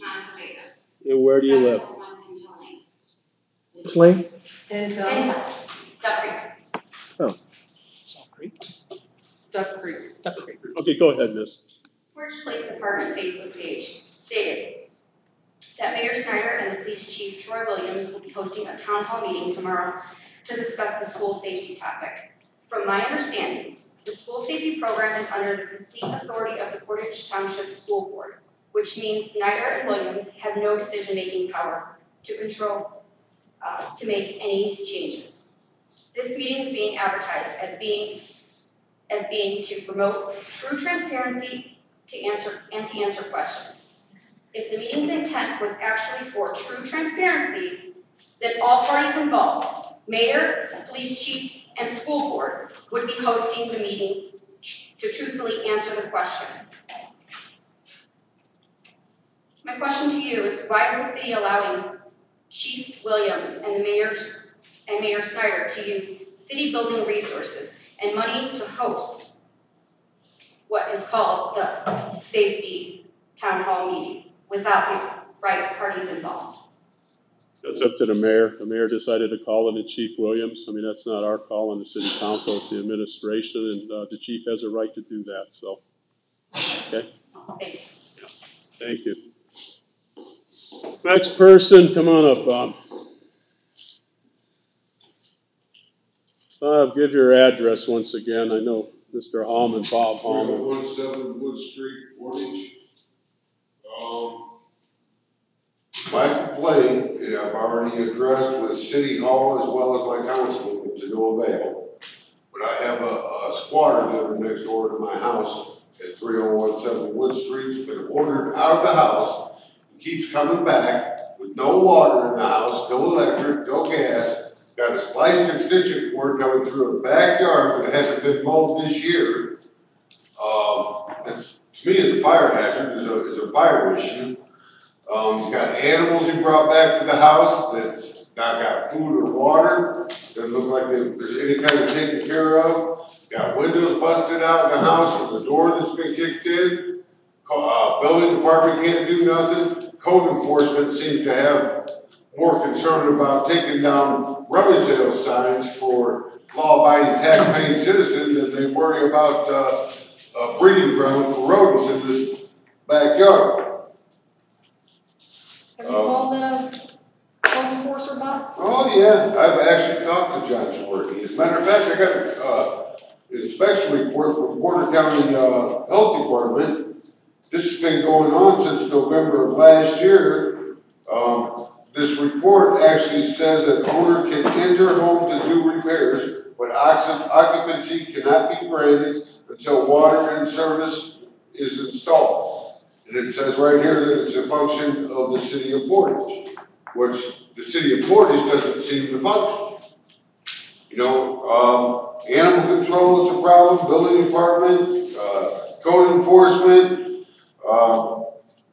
utility services. My neighbors would like to know why he gets free utility service and garbage pickup, but all the rest of us in the city have to pay for it. You know, I don't think that's right. You know, you let the squatters go while you're trying to penalize law-abiding tax-paying citizens. I don't understand it. Well, we'll go ahead and send that on to the mayor. Like I said, he was ill tonight, so he didn't show up to the meeting. Well, this is a council problem too. Go ahead. This ought to be nipped in the bud with ordinances before it becomes a citywide issue. I don't know if you've noticed, but every street you turn down in the city, you see a for sale sign. I wonder why. You know, there ought to be board of ordinances in this town. Otherwise, we're going to end up looking like Glen Park turned right before it went all the way south with burnouts and plywood all over the city. Well, we'll look into it for you. The ordinance committee would put a stop to this. There should be an occupancy, some kind of occupancy permit required. You know what? I hate to put someone on the spot, but thank you, Miss. All right. So Bob. Assistant Chief Uslak is in charge of the code enforcer, who's already got it written down, he will look into it tomorrow. Well, this man has told the neighbor on the other side of him that he has a self-proclaimed anger problem. Anger problem? Yeah, and he's not a stranger to the police department. The last time, actually, I think I saw a patrol down my street was at his house. Okay, Bob, they're gonna look at it tomorrow, and So you don't get any satisfaction, or if they, whatever they find out, do me a favor and call Assistant Police Chief Uselak. So if I may, since I'm your councilman, you said it was to no avail, I went to that home 7 times and knocked on the door, and no one came to the door. That's because they're hide out when they see a city official show up at that house. I don't know, I was in a hat, and t-shirt, shorts. Hold on, if I could speak. Park a block away and peek in their windows. They don't think they have people. Bob, I'm not sure if on those 7 different days he wasn't there. So you're saying he comes at night, at midnight, or what? No, he's there during the day and night, whenever. But I can tell you this, utility service, I was told by City Hall that utility service went over there to mow the backyard. But they said there was 2 pit bulls in the backyard. There's never been a pit bull at that house. There's no dogs there when I was there. There's a dog there, skin and bones. And there's a cat there that meows and hunger all the time. How about if we let you talk to Assistant Police Chief Ted Uselak tomorrow? Well, I don't know whether I'll be available tomorrow. I should be up at the hospital right now. My mom's been ICU. And I gotta stop being up there to come here and take care of this. Yeah, sorry to hear that, Mom. Sorry to hear that. Okay, well. Well, can you speak with Ted Uselak on your way out tonight? Their Assistant Chief Uselak. He's right there. He'll resolve for you. Bob, is there anything else you want to bring up besides that issue? I think we got that cleared away. Well, other than the fact I'd like to see something done. Yeah. And I resist this podium being used as a political platform. We'll talk to the mayor about it, see what he can do. He's the head administrator, and he's in charge of all the operators, so. Thank you. Next gentleman, come on up. Give your name and your address. Sure thing. My name is Austin Monta, 2797 Woodward Street. I think I know most of you guys by now, so pretty good. What's your name again? I'm sorry. Monta, B-O-N-T-A. Okay. If you know the deacon with the bald head, I'm the grandson. He's a good man, He's I'll tell you that. fantastic. I am a member of the City Ethics Commission. I am the mayoral Republican appointment. Marco Molina is the Democrat mayoral, and then I believe Steve Dick is the Republican City Council appointment. I really appreciate that at the last meeting last month, you guys formally took off the Democrat City Council appointment because he, for no fault of his own, moved to Chesterton, so really shouldn't be serving on our ethics board. Speaking with the other members of the ethics board, we really believe it would be a good idea for us to meet, not to investigate anything, something has to be brought to us. You may be investigating some things. Excuse me. For us to be able to elect officers, set policy and procedure as is prescribed in the city ethics ordinance. I've spoken individually to a number of people on the council and the clerk treasurer, some of them have been very supportive. I'm here seeking for you guys to please get together to appoint a Democrat appointee of the city council so that our ethics commission can have a meeting, not to investigate. But we're going to do that as soon as you get done speaking. I think we have somebody. Thank you. Yeah, we have somebody. Thank you for your time. Okay, let's go ahead. Is there an appointment? Somebody want to make that appointment? I need a recommendation for an appointment. What's your recommendation, or what's? Mr. Arroyo, is he here? Yes, he is. Mr. Arroyo. Mr. Arroyo. How you doing? There's going to be a motion on the floor to put you on that board. Is that okay? I'm making a motion to put you on the Ethics Commission. Is there a second? Yes. Second. All those in favor say aye. Aye. Anyone against that nice gentleman say no. He's got it. Now listen, Austin, while you're here also, and an attorney, I've been talking to a couple people. If anybody on the city council knows an attorney that wants to go on that ethics commission, let me know, okay? And I want that attorney preferably to live in Portage and have a practice in Portage, if at all possible. For years, we've had people that have not lived in Portage that have served on that board. And even if their practice is outside of Portage, I would really like to have a Portage resident that's an attorney. Absolutely. Put your thinking caps on. I thought we had one. We did, but he didn't live in the city. Oh, yeah. Yeah, we did. He lived in Hobart. We made a change. Anybody else want to come speak? Come on up, sir. Sir. Give your name and address. Yes. Mitchell Topla, 6981 Superior Avenue. I was the minister that was going to pray at the beginning of the meeting. I apologize for my tardiness. I was just curious if it would be appropriate to go ahead and pray now. Sure. Absolutely. We need to. Okay. Let's make it brief, please. Yeah, Okay? absolutely. Yeah. Okay, go ahead. Heavenly Father, we're so grateful that we can come and deal with the business of the city tonight. And Lord, I just lift up this council, our mayor, our school board, our police department. Lord, now's the time that we want to lift up the whole city of Portage to you, that Lord, we would just continue to operate together in unity. That Lord, we would continue to solve problems as they arise. So Lord, we're thankful for all the service, for each person that served this community with diligence, with honor and integrity. And Lord, we just ask that you continue to keep your hand upon them and guide them and give them wisdom in all that they do. We thank you for this council. We thank you for all the business that is attended to tonight and for each one in attendance. We ask this all in the precious name of Jesus we pray. Amen. You know what? Thank you very much. That was very nice. And that's sort of a nice way to end a meeting unless somebody else wants to speak. Is there anybody else? Go ahead. Officer Candiano. I can't complain. Go ahead. Mike Candiano, Police Department. Where do you reside? Chesterton. Okay. But Chester, spend most of my time at 6260 Central. So I'm not here to spread any or go with the controversy any further. So what I just want to do is take the opportunity to, because of the decision that was made, we have two guys who have put a lot of hard work and dedication into the schools that are going to be reassigned. And I want to take a chance to honor them. Jay Cowder and John Wright. I was an SRO for 4 years. I know what a tough job it is. It's a completely unique thing to do.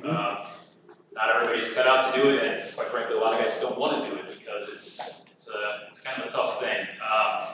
Anyway, I think that even those who are struggling here against each other would admit that they did a fine job there. And the last couple of months, they've been under even more scrutiny with, it's a tough place to operate under, and I think they did a fine job. And I just think it's time to recognize them for their time. I know John's been there for over 3 years since I got promoted, and I want to say Jay did about 2 years there. So they're going to get reassigned, but I think they did a fine job, and I think that they were an asset, and I wanted to recognize them. Yes, thank you very much.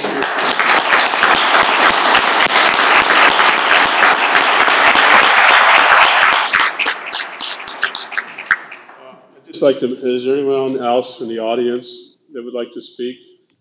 Please come forward, give your name. Amanda Allen, and where I know your home's been on Facebook, so if you want to give your address, go ahead. Thank you. I did briefly want to address the council.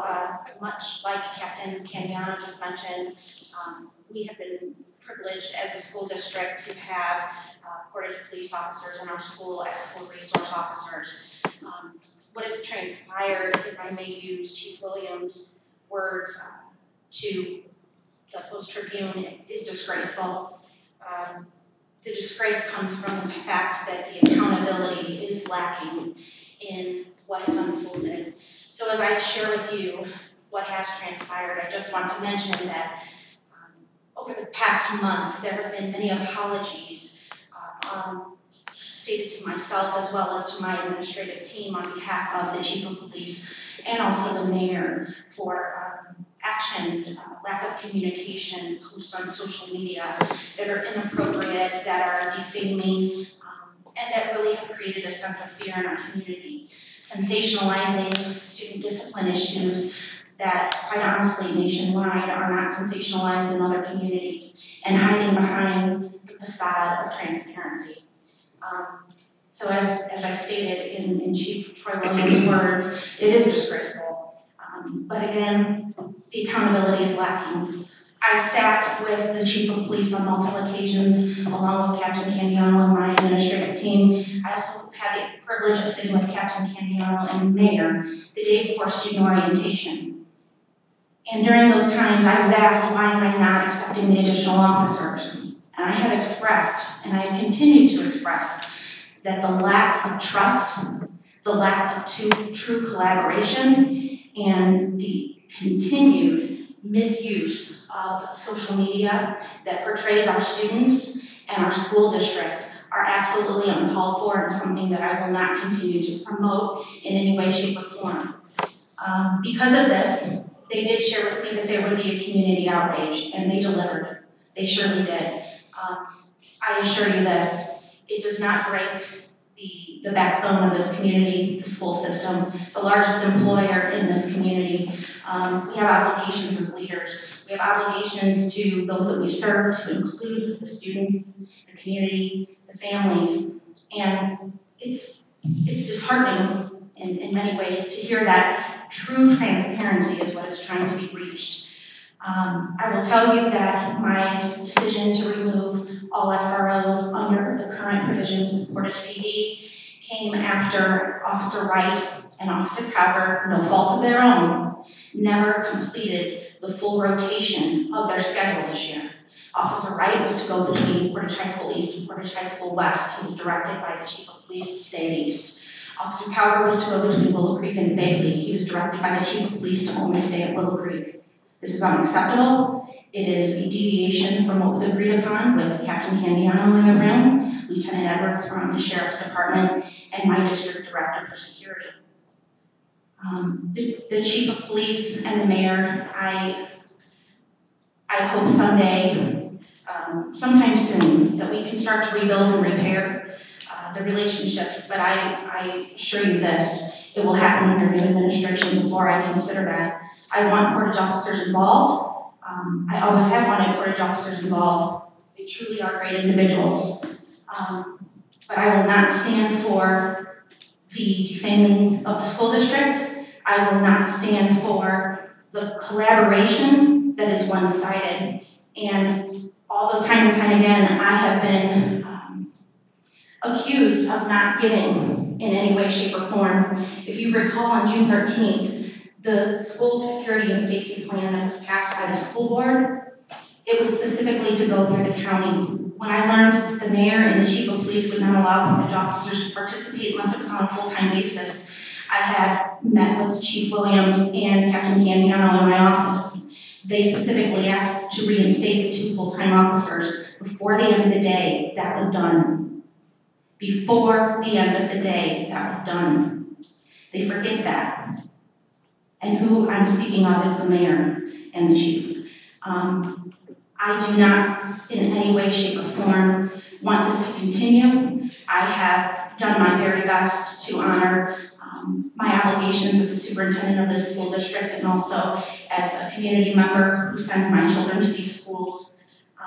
As you're aware, and if you're not, I want to make you aware, the mayor has went on record stating things such as, if I were you, I would fear putting your children in Portage Township schools. He has went on record saying, this is about one person, Amanda Alanis. This isn't about Amanda Alanis. He made an attempt to make this about Amanda Alanis. This isn't about me. This is about the abuse of power.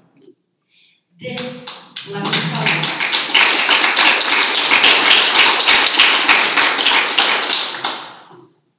research will show you that no one school resource officer has ever stopped any assailant in a school. We have to empower students to be the eyes and ears of our schools and the adults. They are who stop these things. I commend the men and women who walk through my buildings every single day. I hope our Portage police officers continue to keep those established relationships. However, let me remind you, as I know you're aware, that the mayor stated he will keep drugs, fighting, and bullying away from the students of Portage Township schools. They will be there every day. There are 2,000 students there are 2,000 students for every one SRO he stated would keep my kids safe. I have 1,400 employees. That's one adult for every 6 students. They have every bit of responsibility, every bit of passion, and every bit of obligation to protect and serve my students, whether they have a badge or not, and they do it every day. And that has been forgotten. That has been put to the side. Mental health is a focus. The U.S. Department of Education just held a conference for the Federal Commission on School Safety. Mental health. Overall well-being. This is what it's about. I must add, Chief Williams, I truly do accept his apology, and I appreciate that tonight. It's time to stop. It's time to get back to business.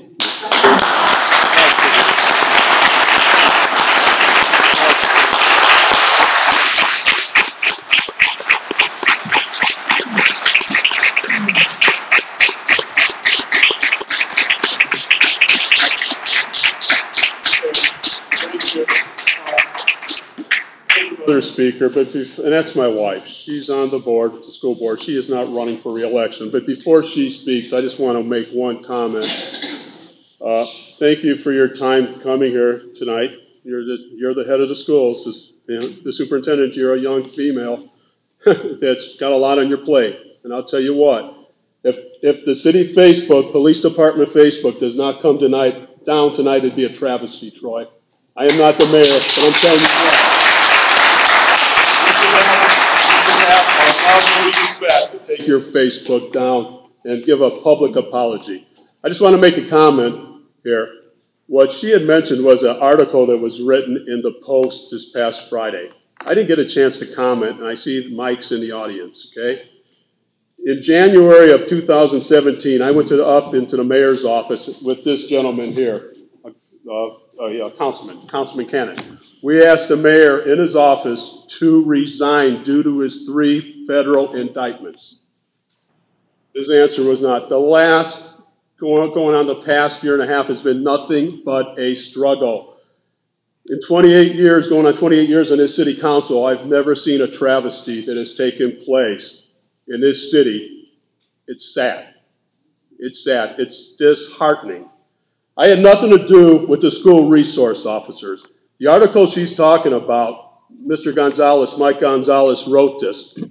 Snyder pounced on Alanez and the board after learning of the removal of the Portage police officers Friday, indicating Alanez was learning from the O'Priscos on how to collaborate, and that's you do what we say or else. Snyder was referring to myself, Portage City Councilman, Democrat at large, and Cheryl O'Prisco, Vice President of the Portage Schools.